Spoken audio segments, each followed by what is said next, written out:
आज हम आपके साथ शेयर करेंगे हलवाई की दुकान के जैसे साटा की रेसिपी। अगर इस तरीके से आप ये साटा घर पर बनाओगे तो आपके साटा एकदम परफेक्ट बनेंगे और ये खाने में उतने ही बढ़िया बनते हैं। साटा बनाने के लिए सबसे पहले हम उसका आटा गूँथ लेंगे। आटा गूँथने के लिए ये हमने 1 कप जितना मैदा लिया है, वो हम इस बाउल में ऐड कर देंगे। और ये हमने 4 बड़े चम्मच जितना मेल्टेड घी लिया है, वो डाल देंगे।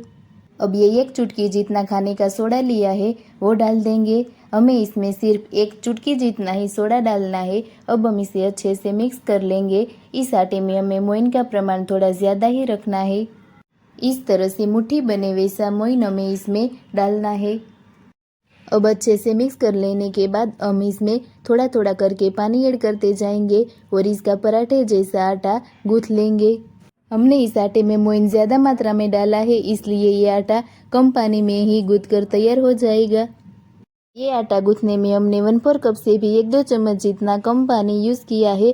अब ये आटा अच्छे से गूँथ कर तैयार हो गया है। अब इस पर 1 चम्मच जितना ऑयल डाल देंगे और इसे फिर से अच्छे से मसल लेंगे। मसलने से ये आटा अच्छे से स्मूथ हो जाएगा और हमारे साटा एकदम स्मूथ तैयार होंगे। अब करीब 2 मिनट तक हमने इस आटे को अच्छे से मसल लिया है।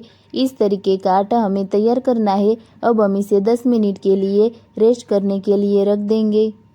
अब 10 मिनट के रेस्ट के बाद हम फिर से इस आटे को एक बार इस तरह से मसल लेंगे और मसलने के बाद अब हम इसमें से रोटी के लोई की साइज़ का पोर्शन ले लेंगे और इसे इस तरह से हाथों में प्रेस कर देंगे। और अब इसे इस तरह से गोल घुमाकर इसकी साइड को भी सही कर लेंगे और इसे अच्छे से इस आटा का शेप दे देंगे।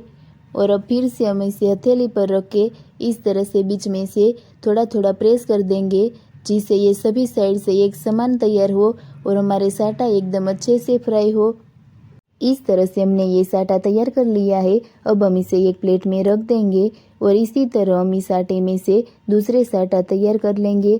इस साटे को आप अपनी पसंद के हिसाब से बड़े या छोटे साइज़ में बना सकते हो। अभी हम इसे मीडियम साइज़ में बना रहे हैं। इस तरह से हमने ये दूसरा साटा भी बनाकर तैयार कर लिया है। इसे भी एक प्लेट में रख देंगे और इसी तरह इसमें से सभी साटा बनाकर तैयार कर लेंगे। इस तरह से हमने ये सभी साटा बनाकर तैयार कर लिए हैं। अब ये कांटा चम्मच की मदद से हम इसके ऊपर इस तरह से छेद कर लेंगे। इसकी दोनों साइड पर हमें छेद करने हैं, जिससे ये साटा फूले नहीं और हमारे साटा एकदम खस्ता तैयार हो। इसकी दोनों साइड पर हमें हल्के हल्के ही छेद लगाने हैं। इस तरह से हम ये सभी साटा के ऊपर छेद लगाकर तैयार कर लेंगे। अब हम इसे फ्राई कर लेंगे। ऑयल को हमने पहले से ही गर्म करने के लिए रख दिया था। ऑयल के हल्का गर्म होने के बाद हमने जो ये साटा तैयार किए हैं वो हम इसमें ऐड कर देंगे। आप देख सकते हो कि इसकी साइड से हल्के हल्के बबल्स निकल रहे हैं। इतना ही हमें ऑयल को गर्म करना है। हमें इस साटा को लो फ्लेम पर ही फ्राई करना है, जिससे ये अंदर तक अच्छे से कुक हो जाए और हमारे साटा एकदम खस्ता तैयार हो। हमें इसे तुरंत टच नहीं करना है। जैसे जैसे ये फ्राई होंगे वैसे ये ऊपर आते जाएंगे। अभी आप देख सकते हो कि हमारे साटा थोड़े फूले भी है और ये अच्छे से ऊपर आ गए हैं। अब हम इसे पलट देंगे।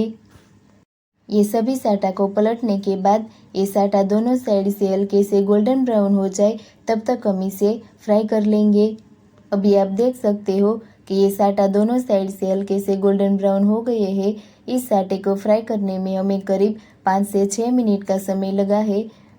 अब ये साटा अच्छे से फ्राई होकर तैयार हो गए हैं। अब हम इसे ऑयल में से निकाल लेंगे और आप देख सकते हो कि हमारे साटा एकदम परफेक्ट तैयार हुए हैं और बहुत ही खस्ता बने हैं। अब हम इसे एक प्लेट में निकाल लेंगे और इसी तरह दूसरे साटा भी फ्राई करने के लिए डाल देंगे और ये साटा भी दोनों साइड से हल्के से गोल्डन ब्राउन हो तब तक हम इसे फ्राई कर लेंगे। इस तरह से आप ये साटा को घर पर बड़ी आसानी से बना सकते हो। अगर इस तरीके से आप ये साटा घर पर बनाओगे तो हम जो मार्केट से साटा लाते हैं उससे भी ज़्यादा अच्छे साटा हमारे तैयार होंगे। अब ये दूसरे साटा भी अच्छे से फ्राई होकर तैयार हो गए हैं। अब हम इसे भी ऑयल में से निकाल लेंगे और एक प्लेट में रख देंगे। अब हम साटा पर कोट करने के लिए चाशनी तैयार कर लेंगे। चाशनी बनाने के लिए ये हमने 1 कप जितनी चीनी ली है वो हम इस पैन में ऐड कर देंगे। जिस कप से हमने आटा लिया है उसी कप से हमें चीनी का नाप लेना है और अब हम इसमें चीनी डूबे उतना पानी ऐड कर देंगे। और अब हम गैस की हाई फ्लेम पर इस चीनी को अच्छे से मेल्ट कर लेंगे और इसे लगातार इस तरह से चलाते रहेंगे। करीब आधे मिनट में ही ये चीनी मेल्ट होना शुरू हो गई है और अब ये चीनी पूरी तरह से मेल्ट हो जाए तब तक हम इसे हाई फ्लेम पर रहने देंगे। अभी आप देख सकते हो कि चीनी अच्छे से मेल्ट हो गई है और इसमें अच्छे से बबल्स भी आने लगे हैं। अब हम गैस की फ्लेम को मीडियम कर देंगे और अब मीडियम फ्लेम पर ये चाशनी को तैयार कर लेंगे। ये साटा के लिए हमें 2 तार की चाशनी तैयार करनी है। अगर आपको 2 तार में पता ना चले तो ये चाशनी अच्छे से गाढ़ी हो जाए और ये पेन की साइड पर जम जाए, वैसी चाशनी हमें तैयार करनी है।